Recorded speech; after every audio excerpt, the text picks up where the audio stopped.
Meghan has a big machine around her in the form of Netflix. She's also had a big TV show in which to launch her product line. So it's very different to an individual starting making jam at their kitchen table. And Netflix is the big one there, because that is the other element that I was going to raise. I'm glad you have, because do you think that these decisions are largely coming from Team Meghan, or do you think that Netflix would be a driving force behind the way that this is rolling out? Well, again, we don't really know the structure of this business deal, do we? And whether Netflix are a more silent partner in the as ever business, but it is, in collaboration with Love Meghan, because we see her making the products on With Love Meghan, and then you can buy them. Netflix have got this range of stores coming out where you can go and buy things that you've seen on shows on the streaming platform.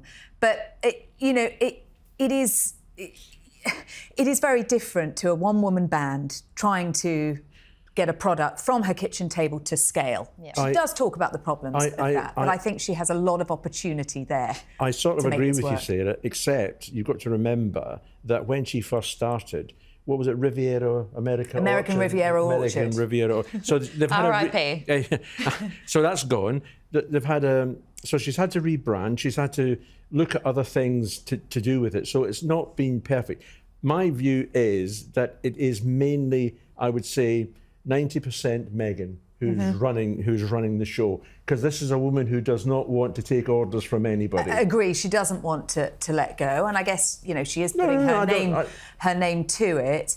But yes, it has been chaotic. Whether or not that's the sort of thing you'd expect when you're launching any small business, it's just that this one is playing out in the public eye in a really But that's big what she way. wants. Yeah, that's what absolutely. she wants. She wants it played out in the public eye, because that is one of the main ways that she has got to sell £10 pots. And that's why jam. they sell out in 45 minutes, isn't it? Yeah, exactly. It's very rich Americans. The issue is it doesn't seem that strategic, though, when it does change a lot, and the public perception is that it does appear a little chaotic. And further to that, Meghan's had a few projects now that haven't survived long past their infancy or season one, as was the case with her first podcast.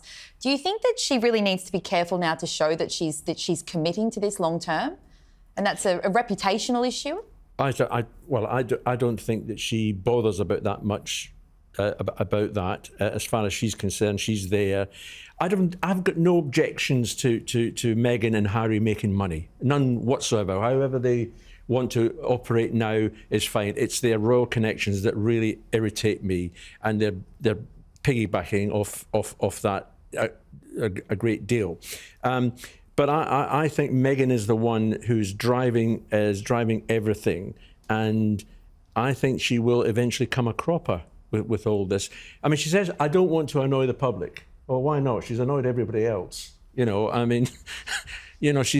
is a very annoying person, in my view. But I do agree with Charles that it is in everyone's interest if she is able to make a success of this and make money off the back of this, because we know they've got a very expensive lifestyle, not least the security costs, and Prince Harry just having lost that Court of Appeal case. It is in everyone's interest, the royal family included, if they are able to be self-sufficient, if they're able to build a life. Prince Harry can do his philanthropy, Meghan can launch the business. Well, I mean, I think that suits everybody. And if 5 years on from Megxit, they wanted the financial independence. So exactly as you say, this is hopefully what's going to happen with this business. And moving on now to this bonus episode itself with Tina Nolles, it was a bit of a departure from earlier episodes in that it had a lot more showbiz flair to it. Of course, it's Beyonce's mum. Do we think that this is what we're going to see more of moving forward with Meghan's podcast, or do you think that this was just going out with a bang? I think that's what Lemonader will be hoping for if there's a second series. And of course, we don't know yet whether there is going to be a second series. But this was a bonus episode. The series had come to an end, and then we got this announcement that there was going to be this extra episode featuring what did she call her? The mom... The matriarch. The matriarch and the mom mogul, yeah. I think she called Tina Nolles.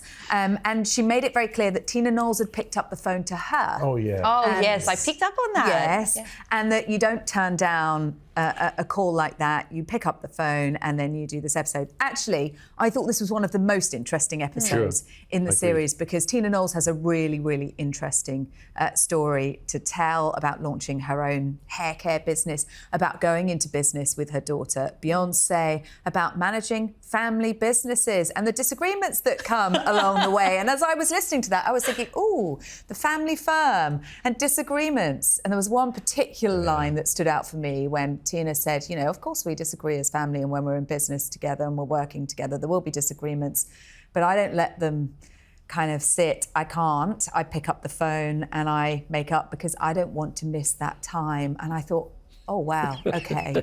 Because, you know, you're talking to someone who is no longer speaking to her father and whose husband is no longer speaking to his father, and a lot of time is passing. It really stood out because she used the phrase wasted time, and Meghan agreed and said, yes, it's wasted time. Yes. And at the end of that sentence, you think, surely, exactly as you've said, it felt pointed. Surely she had that reflection of, well, there's a lot of people around in our lives. The thing about Tina Knowles is, you know, she's a very, very successful businesswoman, but it's her background, you know, coming up in, you know, in Texas when she was very young, where there was segregation and everything else. I mean, it is really fascinating story, and I'm hoping to get hold of the book that she's just done. And I think it was I don't know who rang who, whether it was Tina rang Meghan or Meghan rang Tina or whatever. Whoever it was, that was a very, very smart move to get someone like her on that podcast. You know, to talk about a whole a variety of subjects. And I agree with Sarah. You know, that put down of, you know, I never let, you know, you've got to not have arguments within the family and everything else. I mean, that is a great put down. I bet she forgets that bit. And I'm glad you touched on it then, because there have been reports previously that Meghan had struggled to get, you know, A-list names on her show and on the podcast. How important for her brand, Meghan moving forward and away from the royal connection, how important is it for her to get those names involved in what she's doing? I think it's very, very important. I mean, when you look at a company in the UK called Warburton's, which makes bread, and they've had Samuel L. Jackson, Robert De Niro, you know, advertising their bread. Now that is a lot of money. Now she needs to get hold of A-list, really triple A-list celebrities on those podcasts to help sell that stuff that she's making.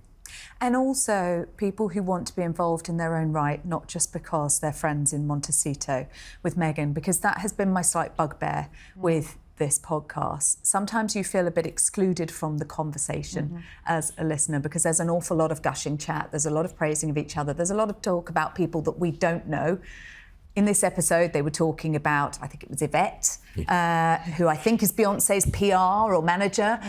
They were talking about Tyler, well, that's Tyler Perry, who, of course, helped Meghan and Harry and gave them a house when they first moved to California. But there's a lot of conversations about people they know and we don't know. And there's a lot of kind of matiness going on. I'd really love to see some of these guests being booked because they want to be a part of Meghan's podcast, because they believe in that brand, not just because they're trying to do each other favours.